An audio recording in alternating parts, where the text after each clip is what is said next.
आपको। इससे पहले कि कुछ चैप्टर के बारे में जो बताने वाले लिनियर इन टू वेरिएबल, तो दो वीडियो ऑलरेडी दो चैप्टर का बन चुका है। पहला पॉलिनोमियल, दूसरा अरिथमेटिक प्रोग्रेशन। तो अगर आप वो दो वीडियो नहीं देखे हैं तो पहले आप वो दो वीडियो भी देख लीजिए। कुछ क्वेश्चन वो चैप्टर पूरा कवर हो चुका है वीडियो बना करके, और सारा क्वेश्चन को बनाने का कोशिश कीजिए। जो नहीं बनता है उस क्वेश्चन को आप कमेंट बॉक्स पे कमेंट कीजिए क्वेश्चन नंबर के साथ, या फिर फोटो खींच करके, ऐसे भी क्लिक करके आप डाल सकते हैं। तो आज जो चैप्टर स्टार्ट करने वाले हैं उसका नाम है linear equation in two variable. इसके बारे में कुछ पढ़ना है और समझना है। उससे पहले सबसे पहले ये समझ लीजिए कि वेरिएबल क्या होता है। जो नंबर एक्स वाई जेड के टर्म में हो, यानी जिसका वैल्यू हमको पता नहीं हो, उसको हम वेरिएबल बोलते हैं। ठीक है, और वेरिएबल का मान निकालना होता है। तो linear equation in two variable में मतलब आपको वेरिएबल दो गिवन होगा। ठीक है, या तो एक्स वाई या वाई जेड या a b c, a b, इस टाइप के टर्म में आपको गिवन है। नॉर्मली एक्स वाई ही गिवन रहता है। ठीक है, तो इक्वेशन होता कैसे है, उसका इक्वेशन का सबसे जो बेसिक रूल है, जो फॉर्म होता है, वो होता है A X plus B Y plus C is equal to 0। ये इसका बेसिक फॉर्म है। मतलब कोई भी लीनियर इक्वेशन जो है वो A X plus B Y plus C के फॉर्म में होता है। अगर आप पॉलिनोमियल चैप्टर पढ़ चुके हैं तो थोड़ा बहुत जानकारी होगा कि ए क्या है, एक्स क्या है, बी क्या है, वाई क्या है, सी क्या है। सी फॉर कांस्टेंट। ए और बी जो होता है वो मेरा होता है कोफिशिएंट, यानी कि वेरिएबल के आगे कोई भी नंबर अगर लगा हुआ रहता है तो उसको हम लोग बोलते हैं कोफिशिएंट। यानी कि एक्स के आगे ए लगा हुआ है तो ए मेरा हो गया कोफिशिएंट, वाई के आगे बी लगा हुआ है तो वाई मेरा क्या हो गया, कोफिशिएंट। तो आप कोफिशिएंट समझने किसको बोलते हैं।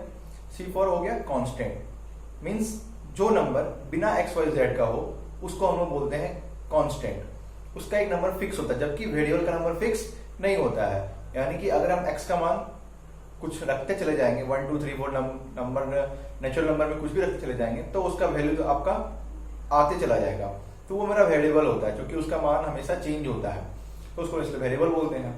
ठीक है, इस चैप्टर में और आगे पढ़ना है कि जो इक्वेशन है, दो गिवन इक्वेशन होता है। लीनियर इक्वेशन दो गिवन होगा, आपको मान लिया जाए, तो उस इक्वेशन में एक्स वाई का वैल्यू को फाइंड करना है। तो कैसे फाइंड करेंगे। ठीक है, तो पॉलिनोमियल में आप पढ़ चुके हैं कि हम लोग एक्स वाई को, हम लोग जो आंसर निकल के आता था उसको हम लोग अल्फा बीटा बोलते हैं, वो पॉलिनोमियल में था। इसमें आप इसको एक्स वाई का मान निकालना है तो कैसे निकालेंगे ये पढ़ना है। तो इसका तीन मेथड है। पहला ग्राफिकल मेथड, ठीक है, दूसरा बाय सब्स्टिट्यूशन मेथड, तीसरा बाय एलिमिनेशन मेथड।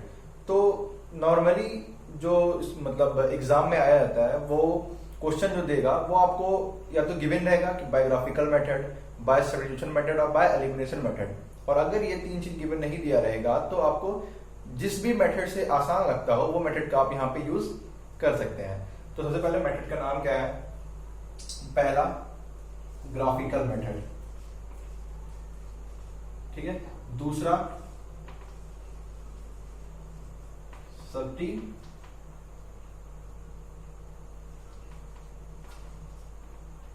मेथड, ठीक है, तीसरा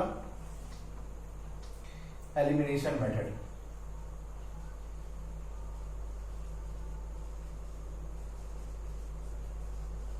ठीक है, ये तीन मेथड का यूज करके आपको किसी भी लीनियर इक्वेशन का जो टू वेरिएबल होता है उसको फाइंड करना है। तो इस तीनों के बारे में समझना है इसी वीडियो के अंदर में।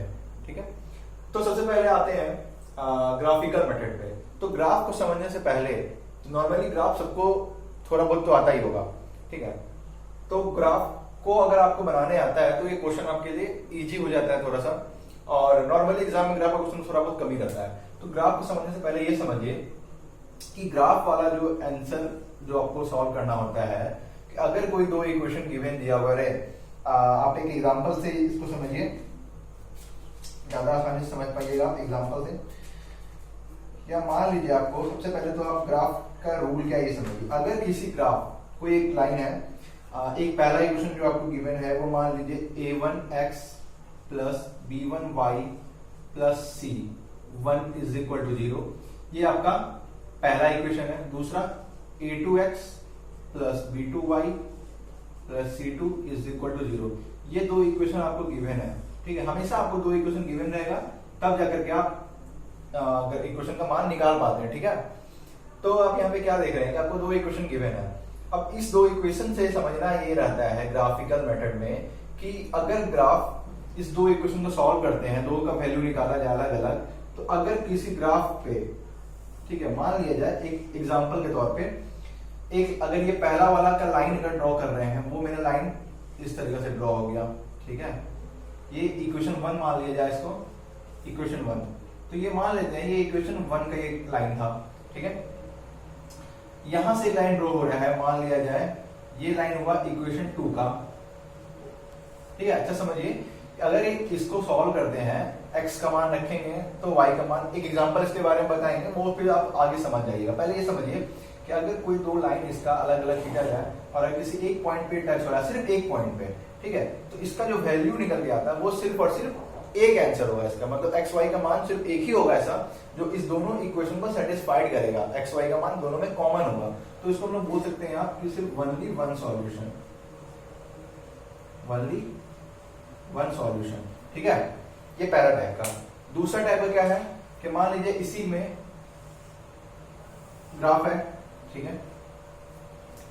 अगर कोई ग्राफ एक लाइन ड्रॉ हो रहा है इस तरीके से, ठीक है, इसी को समझ रहे हैं, मान लिया जाए इक्वेशन 1 का भी लाइन यही है और इक्वेशन 2 का भी लाइन यही है। दोनों लाइन मान लिया जाए, इसको ओवरलैप समझ में आने के लिए दो तीर दे रहे हैं ताकि समझ में आए, दोनों लाइन एक ही लाइन पे ड्रॉ हो रहा है। इसका मतलब यहाँ पे ये हुआ कि इस पे इंफिनिटी सॉल्यूशन निकल के आएगा। एक्स वाई का जो वैल्यू आएगा वो मैनी टाइम्स आ सकता है, मतलब आपका हर एक पॉइंट पे कहीं का भी जो वैल्यू आप कहीं से भी ले लीजिएगा तो उसका जो मान आएगा वो इंफिनिटी आएगा। तो इसको आप बोल सकते हैं मैनी सॉल्यूशन,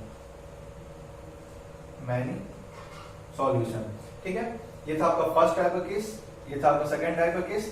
थर्ड टाइप का केस समझते हैं।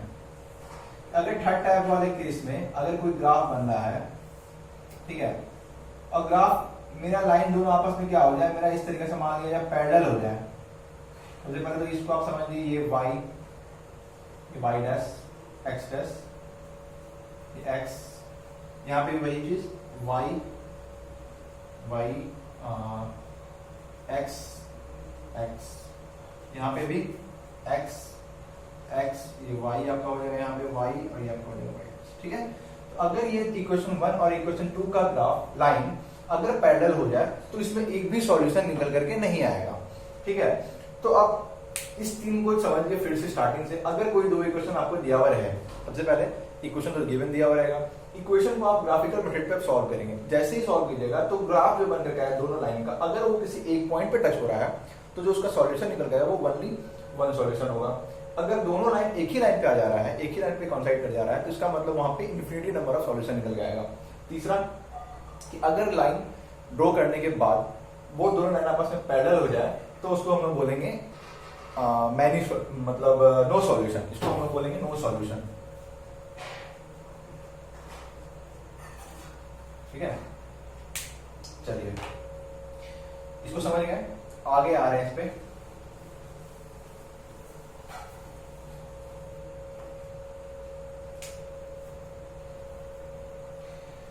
क्वेश्चन है, मान लिया जाए एक ग्राफ है, so graphically the system of linear equation x plus 2y।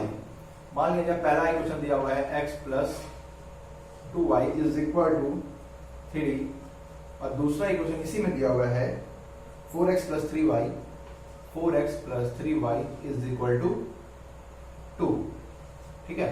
ये आपको इक्वेशन आपको गिवन दिया हुआ है, ठीक है। एक मिनट,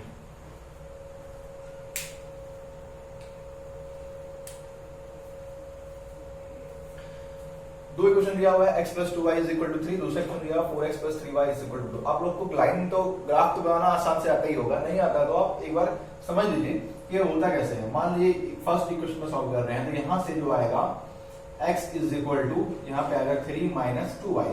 ये पहला इक्वेशन को सॉल्व करेंगे तो x का जो मान आएगा 3 माइनस 2y आएगा।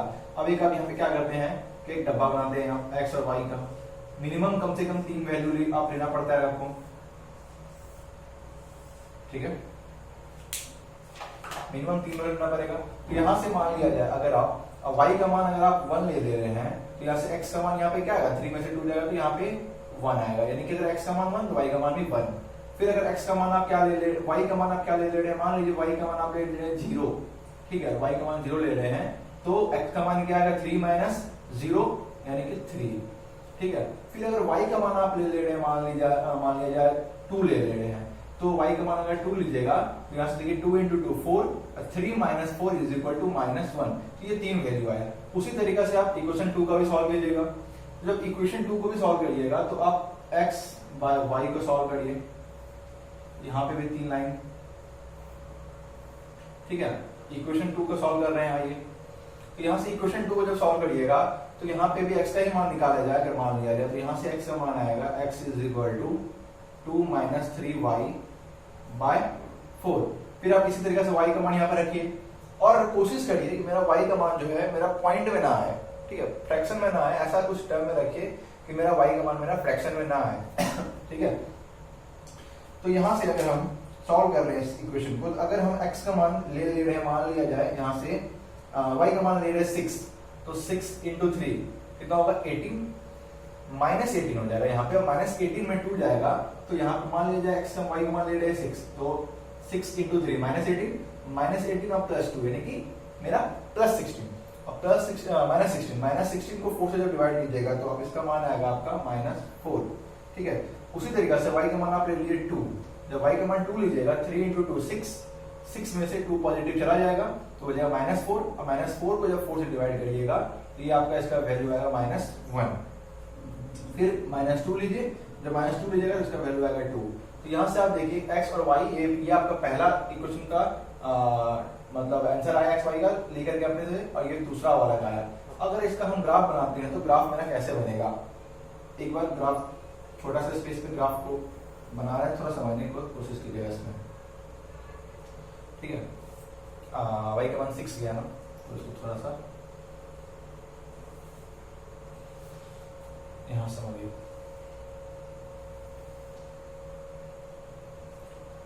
ठीक है। ये 0 1 2 3 x का मान कहाँ पे गया है 4 5, यहाँ पे 1 2 3 4 और 5, फिर 1 2 3 4 5 और 6, इसको थोड़ा सा 6 और ये मान लिया 7, माइनस 1 2 3 4 5 और 6। इस तरीके से है। आप ग्राफ पेज पे बनाइएगा तो आपका ये लाइन का जो लेंथ होगा वो बराबर होता है। यहाँ पे बोर्ड है तो खैर थोड़ा सा हो सकता है लेंथ इधर उधर। तो अगर आप पहला वाला ले रहे हैं x का मान 1, तो ये 1 है, ये 2 है, ये 3 है, ये 4 है, ये 5 है। तो क्वेश्चन क्या बोला है यहाँ पे, अगर हम x का मान 1 ले रहे हैं तो y का मान भी मेरा 1 हो रहा है। तो यहाँ x का मान 1 और y का मान भी मेरा यहाँ पे 1 हुआ, 4 5 6 और 7। तो यहाँ पे यानी कि मेरा पहला पॉइंट यहाँ पे मिलेगा, ठीक है, ये पहला पॉइंट निकला। दूसरा क्या बोला है, x का मान 3, y का मान मेरा 0, तो मैं दूसरा पॉइंट तो आपको यहीं पे मिल जाएगा, ठीक है। तीसरा x का मान -1, तो x का मान यहाँ पे -1 यहाँ पे होगा, -1 -2 -3 -4 और -5। उसी तरीके इधर भी आएगा मेरा -1 ये होगा, -2 -3 -4 -5 और -6, ठीक है। तो अब देखिए x का मान -1 ले रहे हैं तो y का मान मेरा यहाँ पे क्या आ रहा है 2, यानी कि लेंथ मेरा चला गया यहाँ पे। अब इसका जब लाइन को ड्रॉ कीजिएगा तो ये लाइन आपका यहाँ से होकर के यहाँ से निकल गया, ठीक है। इसका क्या नाम था, इक्वेशन का नाम क्या था आपका, x plus 2y is equal to 3, ये इसका ग्राफ था। दूसरा इक्वेशन पे आते हैं, ये टच करेगा आपका, यहाँ पर टच नहीं कर रहा था। x का मान -4, तो x का मान मेरा -4 कहाँ है, यहाँ पे है। तो -4 में y का मान क्या आ रहा था, 6 आ रहा था, तो 6 मेरा कहाँ पे है, यहाँ पे है, यहाँ पे सीधा आ जा रहे हैं, यहाँ पे 6 आ गया, ठीक है।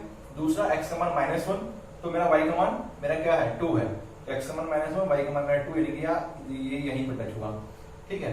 तीसरा पॉइंट क्या बोल रहा है, x का मान 2 और y का मान भी मेरा क्या है, मेरा 2 है।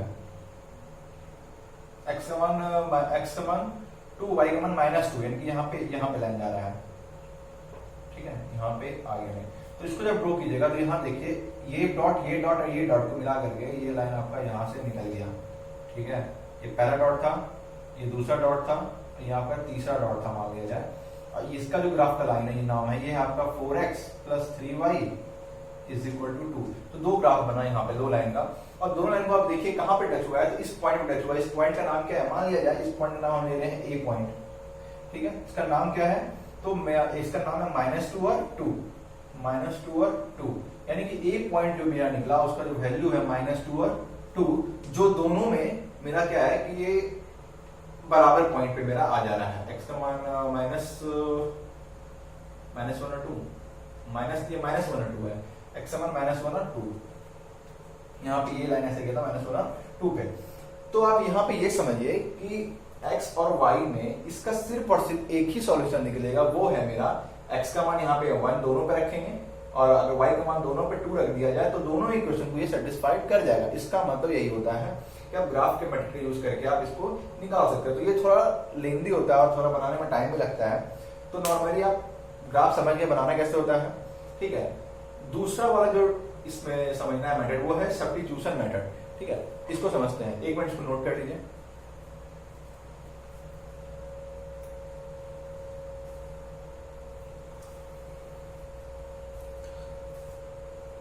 नोट करने के बाद आइए समझते हैं सब्स्टिट्यूशन मेथड को, ठीक है।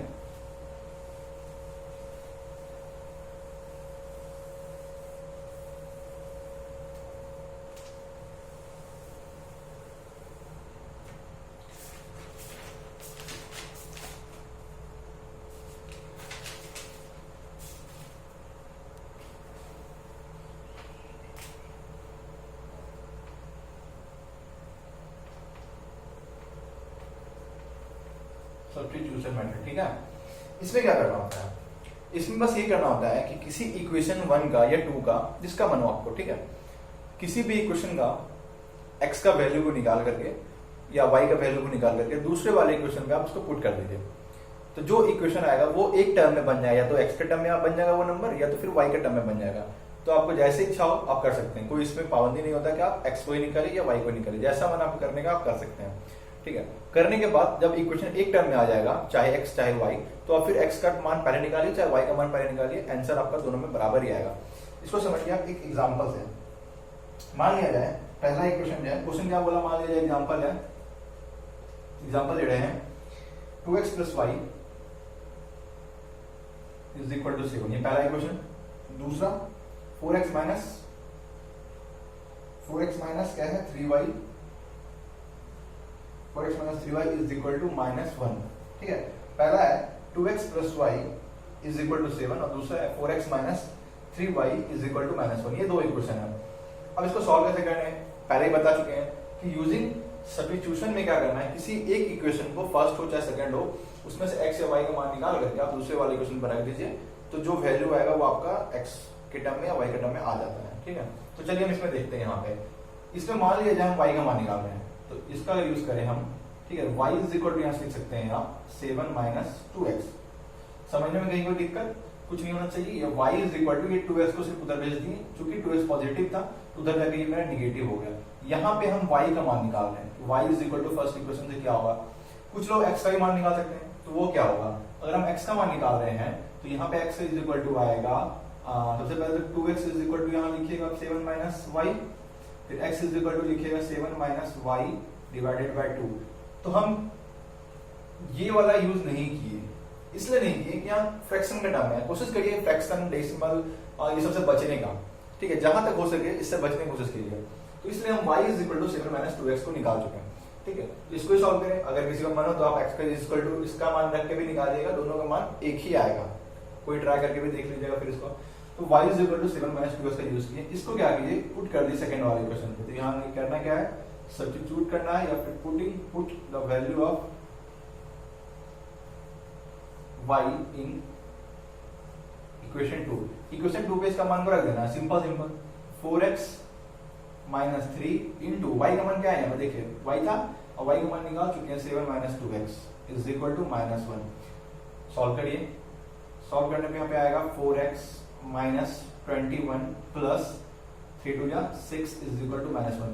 क्या बताएं तो पहले ही कि जब हम मान रखेंगे x को सॉल्व करने के बाद या y को सॉल्व करने के बाद कोई एक टर्म में आ जाएगा। यहाँ पे क्या देखिए 4x 6x दोनों एक टर्म में आ गया, जबकि क्वेश्चन मेरा x और y दो वेरिएबल में था, यहाँ पे वेरिएबल एक हो गया x के टर्म में। अब सिंपल है, 6x को 4x से क्या करना है, आपको जोड़ देना है। 6 और प्लस 4 जोड़ेंगे तो 10x। 10x is equal to ये -21 को अगर उधर भेज दिया जाए तो क्या हो जाएगा, +20। +20 और -1 पहले से लिखा हुआ है, तो यानी कि 10x में से ये 21 होगा। 21 -1 करेंगे तो यहाँ आपको वैल्यू आएगा 20। 10 से कटेगा 2 यानी x इज इक्वल टू 2। यहाँ पे आपका x का मान क्या आया, 2 आ गया। जैसे ही x का मान 2 आया तो इसको आप y पे रख दीजिए, y वाले क्वेश्चन पे आपका y का मान भी निकल जाएगा। So put the value of x is equal to 2 in y is equal to 7 - 2x। जैसे ही इस पे आप रखिएगा तो y का मान यहाँ से आ जाएगा 7 - 2 × 2 that is 7 - 4 is equal to 3 answer. जैसे क्या निकल गया, x का मान यहाँ पे आया मैंने 2, y का मान यहाँ पे मेरा आया 3। तो यहाँ से आप क्या समझ रहे हैं, x का मान 2 आ गया, y का मान 3 आ गया। तो सारा इक्वेशन को आप इस तरीका से बना सकते हैं यूजिंग सब्स्टिट्यूशन मेथड। तो इस पे बस क्या करना है, दूसरा का मान को सेकंड वाले इक्वेशन पे रख देना है। अब सेकंड वाले इक्वेशन से x से y का मान निकाल के फर्स्ट वाले पे भी रख सकते हैं, इसमें कोई दिक्कत नहीं है, आपका आंसर बराबर ही आएगा। ठीक है, x और y का मान यहाँ पे आपका आ गया। ठीक है, तो ये उम्मीद करते हैं जो दो टॉपिक अभी क्लियर हुआ है, ग्राफिकल और सब्स्टिट्यूशन, दोनों आपका क्लियर हो गया होगा। ठीक है, तीसरा जो टॉपिक है वो है एलिमिनेशन, मेरा फेवरेट है।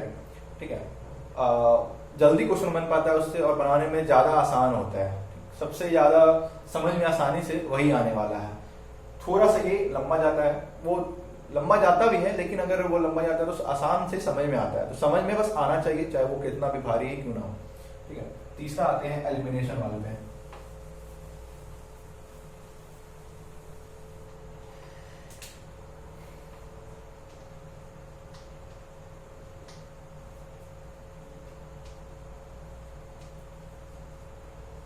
इसको समझते हैं। इसको समझने के लिए आप ये समझिए, इसमें इक्वेशन को करना क्या होता है। सबसे पहले आप बेसिक समझ लीजिए करना क्या होता है।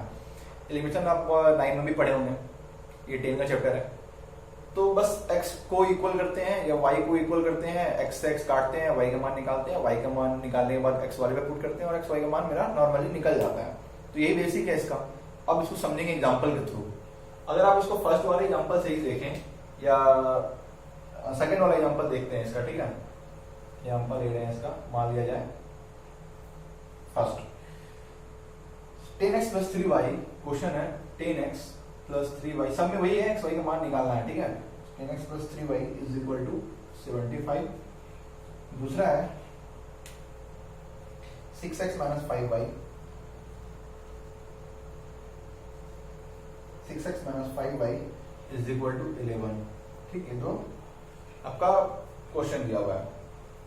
तो आप ये समझिए, दो इक्वेशन दिया हुआ है, इसको आप ग्राफ से बना सकते थे। ग्राफ से जब बनाइएगा, हर एक क्वेश्चन का एक अलग अपना रूल होता है। तो ग्राफ से अगर दिया क्वेश्चन में तो वो हल्का ही दिया रहता है ताकि आप आसानी से बना सकें।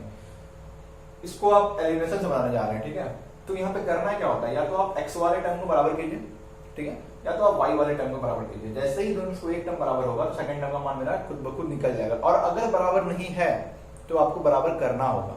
ठीक है, बराबर करेंगे कैसे, तो मल्टीप्लाई करके किसी भी नंबर से, आपका जैसा इच्छा करने का, चाहे x का टर्म को बराबर कीजिए, चाहे y का टर्म को बराबर कीजिए। तो यहाँ पे हम जो क्वेश्चन में बराबर करने की कोशिश करेंगे वो हम बराबर करेंगे y वाले टर्म को, यानी कि y को काटने की कोशिश करेंगे। कोई आप x को भी काट सकते हैं। चलिए, अगर हम y को बराबर करने की कोशिश करेंगे तो इक्वेशन 1 में यहाँ लिखना पड़ेगा आपको कि आप मल्टीप्लाई किससे कर रहे हैं। ठीक है, multiply by 5 in equation 1 and इसमें करना पड़ेगा 3, या इसको लिखिए पूरा ही, and multiply by 3 in equation 2। देखिए यहाँ पे क्या हुआ कि 5 से मल्टीप्लाई करेंगे हम फर्स्ट वाले इक्वेशन में, तो ये 3 वाला टर्म मेरा 15 बन जाएगा। और अगर सेकंड वाले इक्वेशन में 3 से मल्टीप्लाई करेंगे तो मेरा सेकंड वाला 5 वाला जो नंबर है मेरा 15 बन जाएगा। तो मेरा y का टर्म 15 मेरा बराबर हो जाएगा। चलिए मल्टीप्लाई करते हैं। तो उसको समझिए, 10x + 3y को मल्टीप्लाई करना है कैसे, तो 5 से, और जब इधर मल्टीप्लाई करेंगे तो हमको इधर भी मल्टीप्लाई करना पड़ेगा 3 से। ठीक है, फिर इसको मल्टीप्लाई किससे करना है, 6x माइनस, ये समझाने के लिए कर रहे हैं, इसको आप बिना लिखे भी आप कर सकते हैं। ठीक है, 3 से, ये आपका 5 से है, ठीक है, 5 से और 3 से है, ये आपका यहाँ पे 3 से, ये लिखने की जरूरत नहीं था, ये सब बस आपको दिखा देना एक बार करके कि हाँ किससे मल्टीप्लाई लिख दिए हैं तो कोई दिक्कत ही नहीं है फिर आपको। अब इसको आप सॉल्व करिए, तो 10 into 5 क्या होगा 50x plus 15y is equal to, इसको जो मल्टीप्लाई कीजिएगा 5 5 जा 25 का 5, 2 बचेगा 7 5 जा 35 और 2 37, ठीक है। इसके बाद इधर सॉल्व कीजिए, 6 3 जा 18x minus 15y is equal to 33। अच्छा एक चीज और इसमें समझ लीजिए कि अगर ये 15y का टर्म नॉर्मली एक कट जा रहा है तो उसको कुछ नहीं करेंगे, इन केस मान लिया जाए, इन केस क्वेश्चन में यहाँ पे मेरा प्लस सिंबल होता, ठीक है, पहले से प्लस सिंबल होता तो हम साइन चेंज करते, तो साइन चेंज जब करते इसका करते हैं प्लस से माइनस, तो ये प्लस पहले से है इसको माइनस करते हैं, ये प्लस पहले से इसको माइनस करते हैं, ठीक है। और अगर ये क्वेश्चन में मान लिया जाए, क्वेश्चन में क्या होता, या मान लिया पहले से ये तो माइनस में तो ये सिंपली कट जा रहा है, या मान लिया ऊपर वाला टर्म मेरे यहाँ पे क्या रहता माइनस में रहता, नीचे वाला टर्म प्लस में, नीचे वाला भी माइनस में होता तो इसको हम प्लस करते हैं, ठीक है, फिर इसको भी हम क्या करते हैं माइनस करते हैं, फिर इसको हम माइनस करते हैं, जो साइन रहता है उसको हम लोग चेंज कर देते हैं, ठीक है। तो आइए पहले सॉल्व कर दिए, प्लस में ये ऑलरेडी माइनस में है तो इसको कुछ भी नहीं करना, जब क्वेश्चन पहले से ही नेगेटिव पॉजिटिव में तो कुछ करने की जरूरत नहीं है, साइन चेंज नहीं करना है।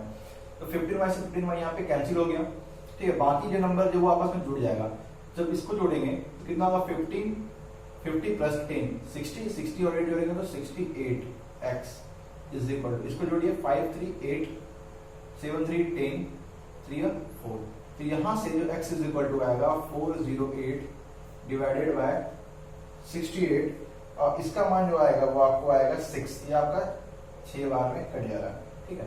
तो यहां से आप क्या समझे, यहां से आप ये समझे कि x का जो मान आया सॉल्व करने में वो आया 6। अब करना क्या है, जैसे ही x का मान 6 आया आप किसी भी इक्वेशन पर रख दीजिए, चाहे इक्वेशन 1 चाहे इक्वेशन 2 पे आप इसको रख दीजिए। तो मान लीजिए हम इक्वेशन 1 पे इसको रख दें, इक्वेशन जब 1 पे रखेंगे इसको हम पुट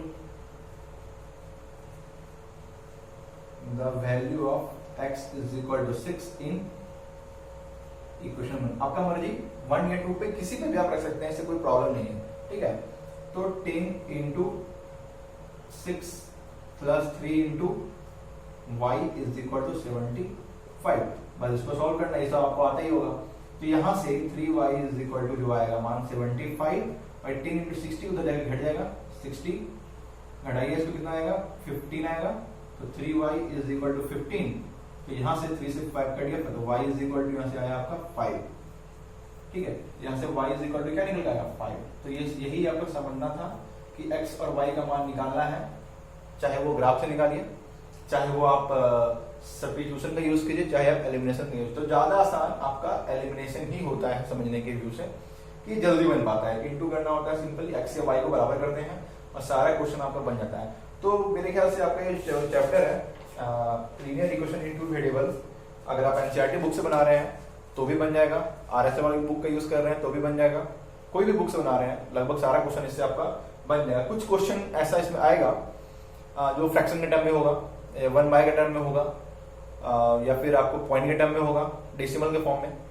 तो अगर डेसिमल फॉर्म में हो या फ्रैक्शन के टर्म में हो तो उसको भी बनाना कोई ज्यादा हार्ड नहीं होता है। पहले तो ये नॉर्मल बेसिक जो है, जो इजी वे में आपका निकल सकता है क्वेश्चन, सारा क्वेश्चन को आप इससे पहले कवर कीजिए। नेक्स्ट वीडियो में पॉइंट वाला, डेसिमल वाला जो होता है या फिर फ्रैक्शन वाला, उसको देखते हैं, कवर करते हैं कि वो कैसे बन पाएगा। तो आप पहले ये सब दोनों ग्राफिकल मेथड, सब्स्टिट्यूशन मेथड और एलिमिनेशन मेथड से जितना क्वेश्चन बन पाता है उसको आप बनाइए, जितना मैक्सिमम आप प्रैक्टिस कीजिएगा उतना ज्यादा आपके लिए बेनिफिट होगा, ठीक है। तो ये दोनों टॉपिक को पहले खत्म कीजिए, तीनों क्वेश्चन को, उसके बाद देखते हैं वो सेकंड वाला जो क्वेश्चन आता है डेसिमल और फ्रैक्शन वाले टर्म का, उसको देखते हैं। और अगर सारा इससे पहले वाला अगर आप वीडियो चैप्टर सॉल्व कर रहे हैं, चाहे वो पॉलिनोमियल हो चाहे वो अरिथमेटिक प्रोग्रेशन हो, तो एक बार फिर से कि अगर आप वीडियो देखें और कुछ समझ में ऐसा ना आए तो कोशिश कीजिए कि वो जिस लेंथ का, मतलब जिस जगह से आपको समझ में नहीं आ रहा है उस जगह से उस जगह के बीच का नंबर आप बता दीजिए कि किस जगह से आपको समझ में नहीं आ पा रहा है वो, ताकि समझ में आए कि हाँ टॉपिक क्या था। उसके बाद आपको कोशिश करेंगे दोबारा से उस समझाने की कोशिश करेंगे, या फिर आप फिर से लास्ट में आप कमेंट बॉक्स में आप कमेंट कर दीजिए, क्लिक करके फोटो खींच करके आपको समझा देंगे, ठीक है। तो तब तक